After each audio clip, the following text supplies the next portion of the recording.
Use code Incon for 83% off and 3 months for free on your Surfshark VPN, guys. Help support the Twitchiest community using the link down below and keep yourself safe with Surfshark VPN. Hello, everybody. We are here with your Nike guide. We kind of struggled to choose where we were going to play her. It ended up coming down between solo and jungle, and at high-end level play, she is mostly played in the jungle, so that is where we are going to be playing her today. Although she is viable in the jungle, solo, and support roles, so obviously you'll have to change your build depending on where you play her, but today it is going to be in the jungle. We're going to be starting off with Assassin's Blessing, our Mace, Health Potion, Hand of the Gods, and of course, our Blink. Nike is a frontline warrior that also happens to be able to do really, really good damage. Most of her build is based around CDR, being able to get her abilities up more often because she has great damage and a fantastic ulti for damage and living and team fighting and everything. So we're going to be getting cooldown and going a bit of a hybrid build here in the jungle. Those are kind of our goals. So at level 1, we are going to get our 1. This ability is called Rend. Rend strikes 3 times. Strikes 3 times, so I'm going to start it back here. Pull the speed buff to me. A 1, and a 2, and a 3. And those 3 strikes are each going to do damage to your target. 60 damage to 180 each time. On that second attack, the person hit will lose protections for 5 seconds. So it is a protection shred. And if you hit somebody with all 3, they will be disarmed. So 1, 2, protection shred, 3 is a disarm. Also, you are knockback immune for the duration of this ability. Our ability that we're grabbing here at level 2 is our jump. This is a standard leap ability in Smite, so pullable by a Wheelix, gets you over walls, the whole 9 yards. And it also comes with damage and a knock up. So the target that you hit will knock up straight up and down. So this is not like Her, where the target might get like launched to the side or something. When you hit them, it's more like a Bacchus flop. They're going to get knocked straight up and down. Pretty straightforward ability. This is going to be the ability that we typically are going to max out third. Jump over this wall, right over these camps to give me some more XP. Grab another point in my 1. While we're waiting for our next ability, let's talk about Nike's passive. Nike's passive used to be the best passive in the game. It was one of the only reasons why she was picked for a long time before she got completely reworked. And that's because it is a global passive, it's a global buff. You have 3 goals for Nike's passive. When these things are completed, your entire team is going to get a buff, and that buff scales up with each thing. So goal number 1, eliminate 10 gods as a team. So when this ticker says 10, you're gonna get 1 of 3 portions of this passive. When you eliminate 250 minions as a team, that's typically the one that you're gonna do first. And finally, when you have at least 2 allies that are level 20. Every time you grab one of these, you're going to get bonus power and bonus movement speed, 1% bonus power up to 3, and 1% bonus movement speed up to 2%. This is for everybody on your team, no matter where they are on the map. This is simply all the time. Your little bar down here is kind of tracking that passive. It'll kind of let you know how close you're getting to stuff. Also, when you start to get it, it'll form a little halo above your head, and then you'll get stars to indicate that you have 1, 2, or 3 stacks of this passive.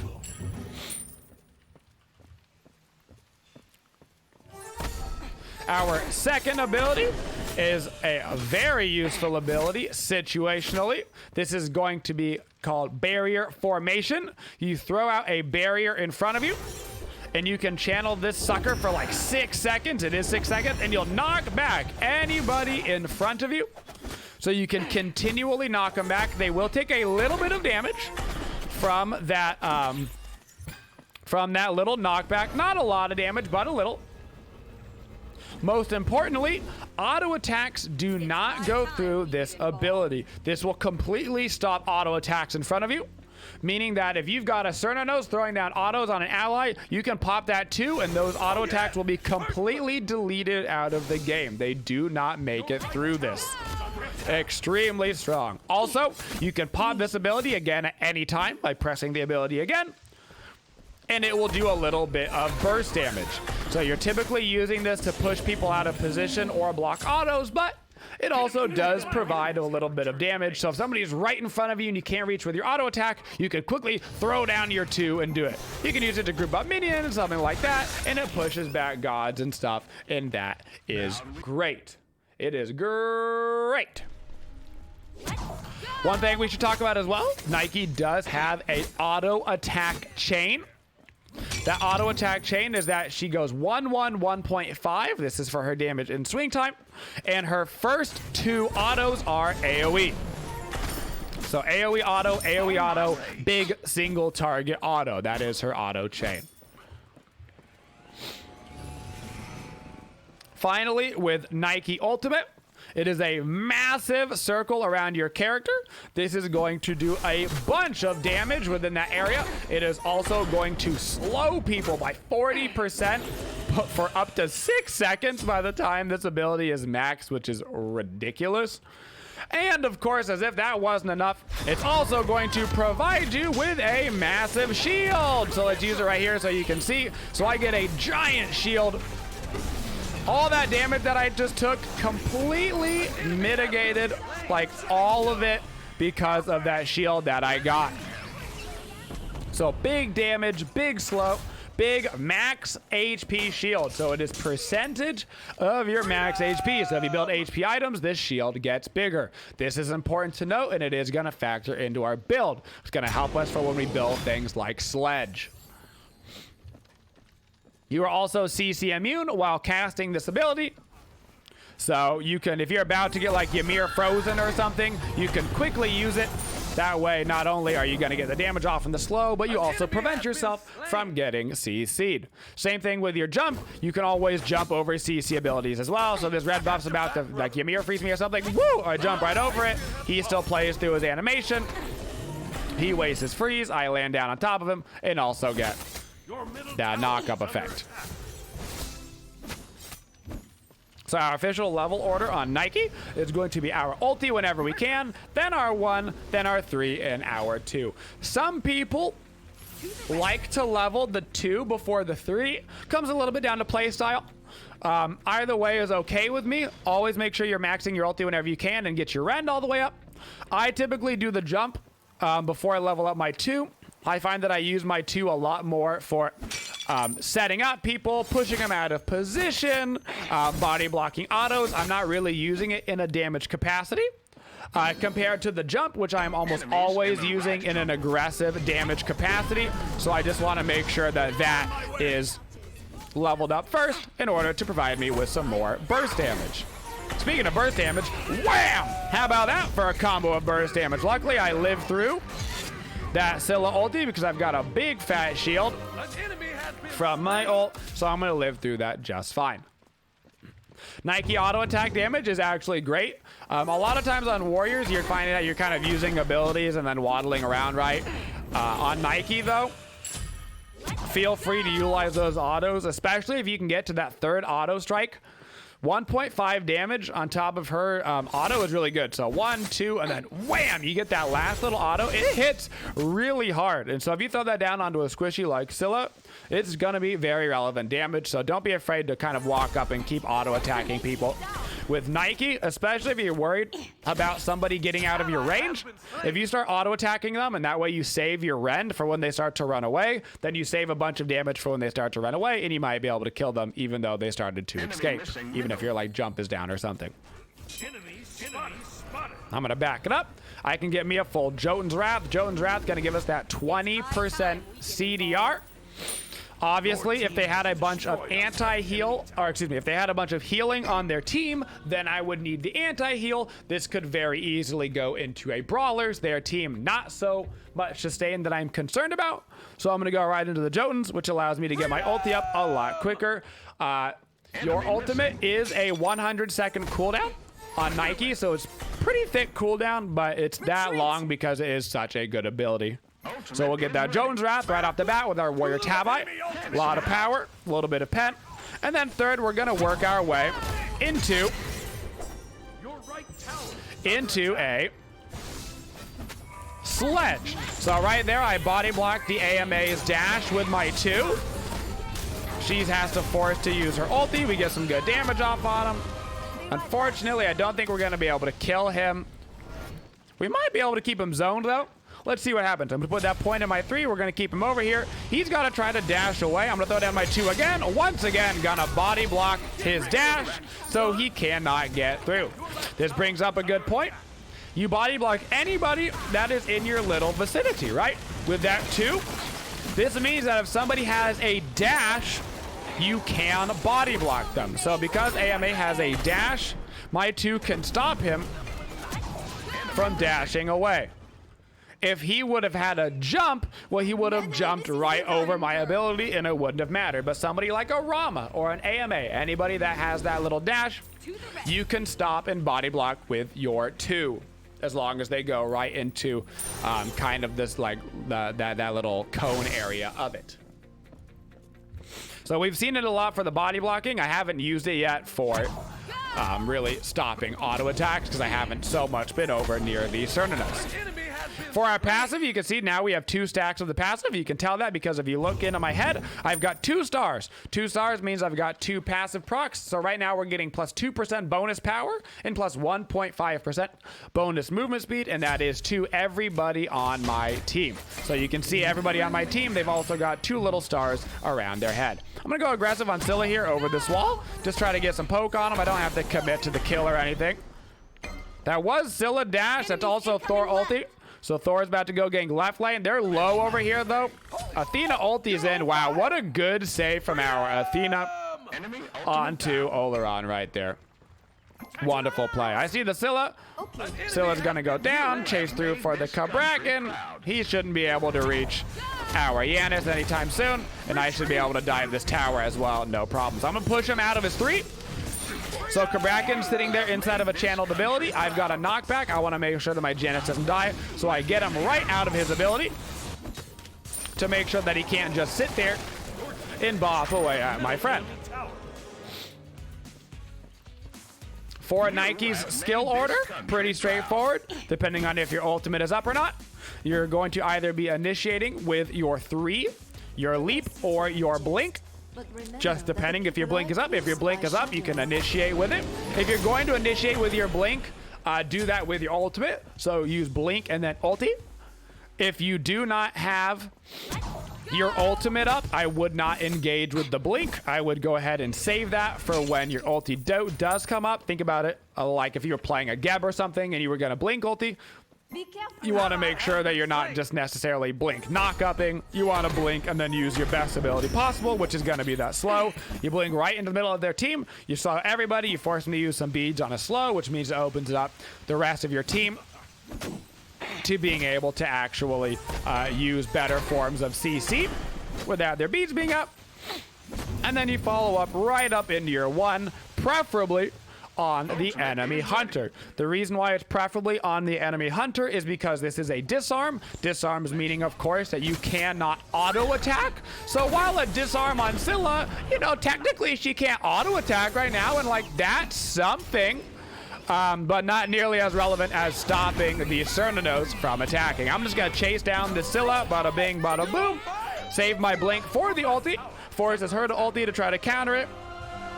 But I get to dive him anyway, jump right on top of him, and then land a quick auto attack for the kill.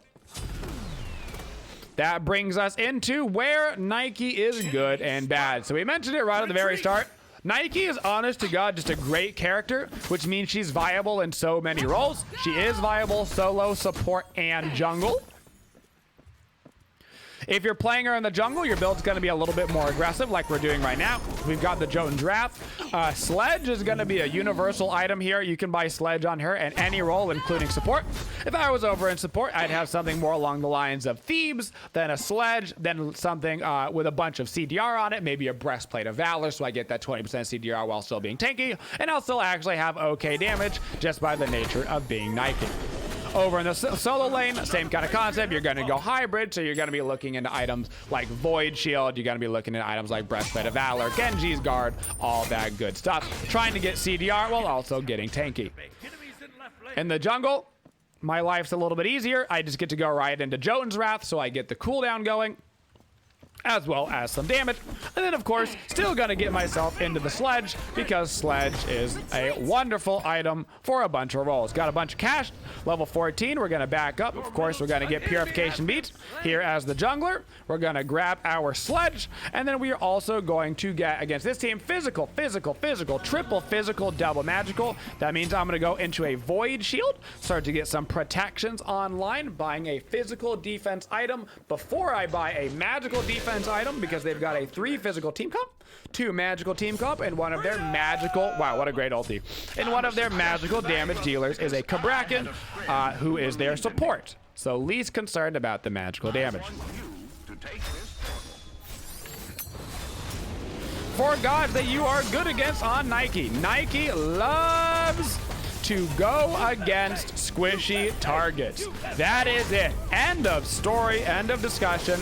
It doesn't matter whether it's an ADC. It doesn't matter whether it is a mage, an assassin, whatever.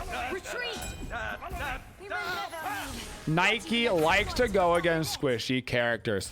She's got particularly good fights against hunters because of the fact that she can body block autos with her too. So really, hunters above anything else, but she is specifically designed to make squishy characters' lives miserable. So this Scylla gonna hate going against me. She tries to root me. I throw down my ulti. I CC immune her root, right? Plus she is slowed. Now she has to dash away. Oh, you want to dash away? I've also got to jump, so I chase you down. Okay, she throws down her ulti. Oh, it doesn't matter. I've got Rend, a big long line ability, so I'm still doing damage with you. Oh, Lord forbid I got behind you. Now I'm pushing you out of control. Now you're going right back towards my team and getting in a bad spot. She is a nightmare for squishy characters. Against tanky characters is where she really doesn't like to go against quite as much.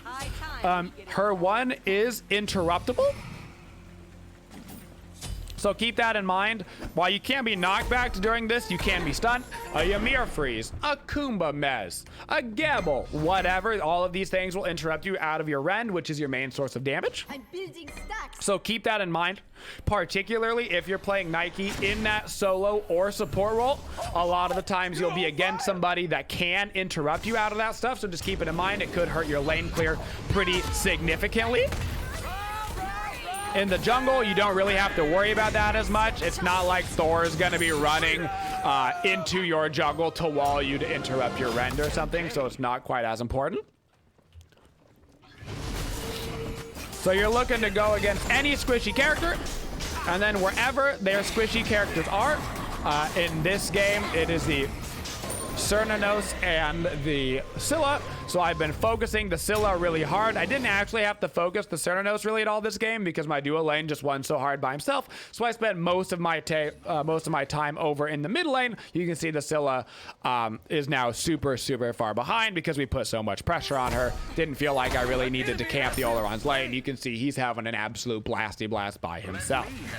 So I put my target priority on the Scylla this game because she was the squishy character that I was worried about most. So don't go against characters that can interrupt you, particularly that matters in the laning phase. Do pick Nike into squishy characters, particularly hunters, because you've got so many abilities that just ruin Hunter's life. You got a disarm on the 1, ruin a Hunter's life. You can body block shots on the 2, ruins a Hunter's life. You can chase a man with your 3, ruins their life. Lord forbid there's somebody like a Hachi or a Rama that wants to try to dash. No dash for you. You ruin their life. Be right back. Detrimental. If you're going against a mage like Thoth, not only can your 2 stop them, not only do you slow them in your ulti, but he doesn't have any CC immunity in his kit. So you just interrupt him out of his ulti over and over again with you 2. You knock him up, you slow him. He's got to pop a bead for you slow. He hates his life. Nike, one of the most universal characters in the game. You can play her pretty much anywhere in any opportunity. I would never say that there's a bad time to pick Nike, which also, for those of you ranked players out there, makes her a great flex pick.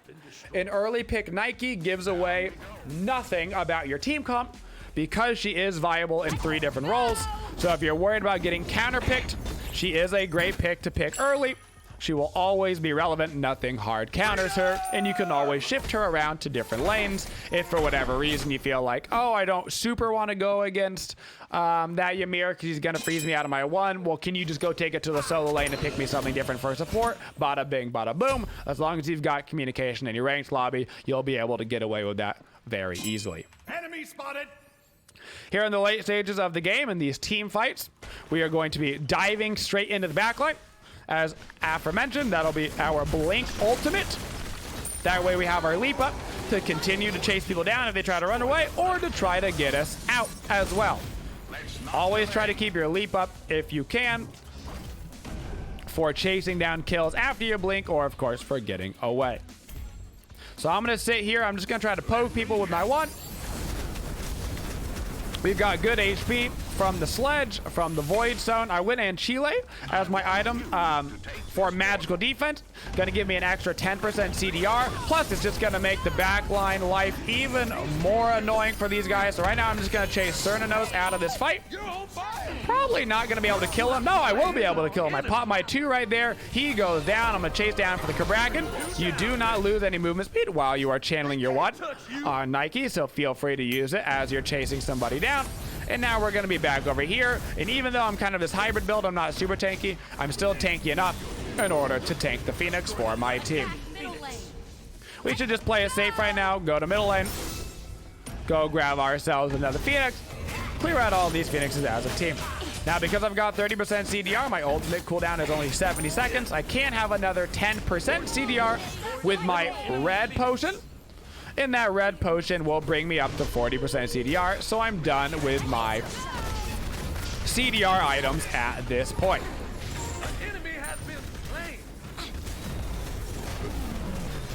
So what I'm going to be focusing on build-wise, if this game were to continue, I don't think it is. We should be able to put this one away, just attacking this Titan. How I would finish this build is I would continue to look for HP items. So we would sell our Assassin's Blessing.